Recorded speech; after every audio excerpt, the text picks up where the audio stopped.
Hello दोस्तों, motivational ज्ञान channel में आपका स्वागत है। मैं आज आपको ऐसी कहानी सुनाऊंगा जो आपको आपकी हकीकत बताएगा।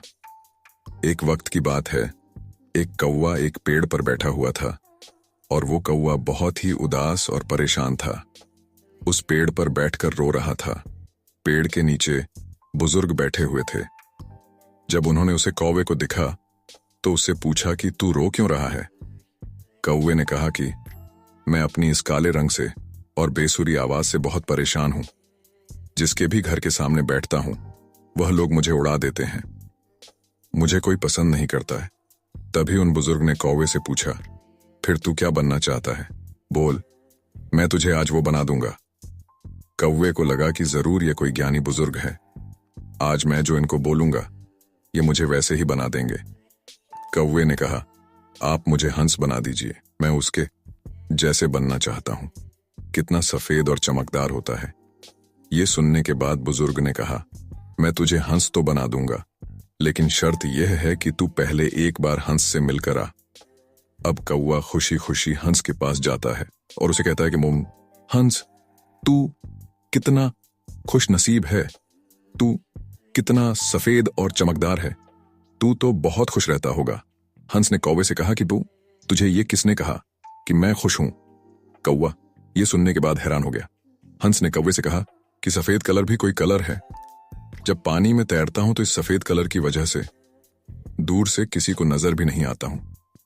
कौवे ने उससे कहा कि अगर तेरी जिंदगी इतनी खराब है तो फिर तू क्या बनना चाहता है? हंस ने कहा, अगर मुझे मौका मिले तो मैं मिट्ठू की तरह बनना चाहता हूं।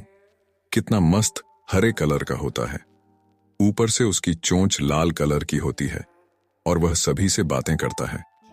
कौवा और हंस दोनों भी मिट्ठू को ढूंढने निकले। 3-4 चक्कर लगाने के बाद उन्होंने मिट्ठू को एक पेड़ पर बैठा हुआ देखा। ये दोनों भी उसके पास गए और उसे कहने लगे कि मिट्ठू भाई, तेरी जिंदगी तो मस्त है यार, तू अपनी जिंदगी में बहुत खुश रहता होगा। मिट्ठू ने उन दोनों से कहा, तुम्हें यह किसने कहा कि मैं अपनी जिंदगी में खुश रहता हूं? कौवे ने कहा, तुझे क्या प्रॉब्लम है? मिट्ठू ने कहा, यह भी कोई रंग है, हरा कलर पेड़ों के कलर में मिल जाता हूं। तुमने 3 चक्कर लगाए मुझे ढूंढने के लिए, मैं तुम्हें इन पेड़ों के बीच में नहीं दिखा। अब कौवे ने उससे कहा, फिर तू किसके जैसा बनना चाहता है? तो मिट्ठू ने कहा कि अगर मुझे मौका मिले तो मैं मोर की तरह बनना चाहूंगा। रंग बिरंगा और खूबसूरत पर वाला। अब ये तीनों मोर के पास पहुंचे। मोर को देखते ही तीनों ने मोर से कहा कि मोर भाई, कितनी बढ़िया जिंदगी है तेरी, तू कितनी बढ़िया जिंदगी जीता है। तू जब बरसात में नाचता है तो सारे लोग तुझे दूर दूर से देखने के लिए आते हैं। तेरी जिंदगी तो मस्त है। मोर ने उन तीनों से कहा, तुमसे किसने कहा कि मैं अपनी जिंदगी में मस्त रहता हूं? अब कौवे ने मोर से पूछा, क्या तू भी अपनी जिंदगी से खुश नहीं है? अब तुझे क्या प्रॉब्लम है? तभी मोर ने कहा, अब ध्यान से इस आवाज को सुनो जो धीरे धीरे हमारी तरफ बढ़ रही है। कौवे ने कहा, यह किसकी आवाज है? मोर बोला, शिकारी की। हर वक्त हमें शिकारियों से बचकर भागना पड़ता है। अगर किसी शिकारी ने हमें पकड़ लिया तो हमारे एक एक पर को हमारी बॉडी से नोच लेता है, पूरी खूबसूरती हमारी छीन लेता है। फिर कौवे ने मोर से कहा, फिर तू किसके जैसा बनना चाहता है? मोर ने कौवे की तरफ देखकर कहा कि मैं तेरे जैसा बनना चाहता हूं। तुझे किसी बात का टेंशन ही नहीं है। जहां मर्जी चाहे उड़ सकता है, जिस दिशा में चाहे जा सकता है।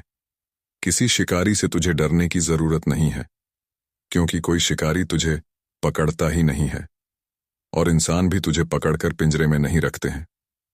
तू अपनी मर्जी का मालिक है। तेरी जैसी जिंदगी में जीना चाहता हूं। यह सुनने के बाद कौवा हैरान हो गया और कौवा फिर से वापस उन बुजुर्ग के पास पहुंचा। उन बुजुर्ग ने कौवे से कहा, क्या मैं तुझे हंस बना दूं? कौवे ने उनकी तरफ देखा और मुस्कुराया और कहा कि नहीं, मैं जैसा हूं वैसा ही ठीक हूं। मुझे अपनी जिंदगी बहुत पसंद है। दोस्तों, हमें इस कहानी से यह सीख मिलती है कि अपने आप को कभी भी किसी दूसरे से तुलना मत करो, क्योंकि इस पूरी दुनिया में आपका रोल आपसे बेहतर कोई नहीं निभा सकता है। Please share like and subscribe. धन्यवाद दोस्तों।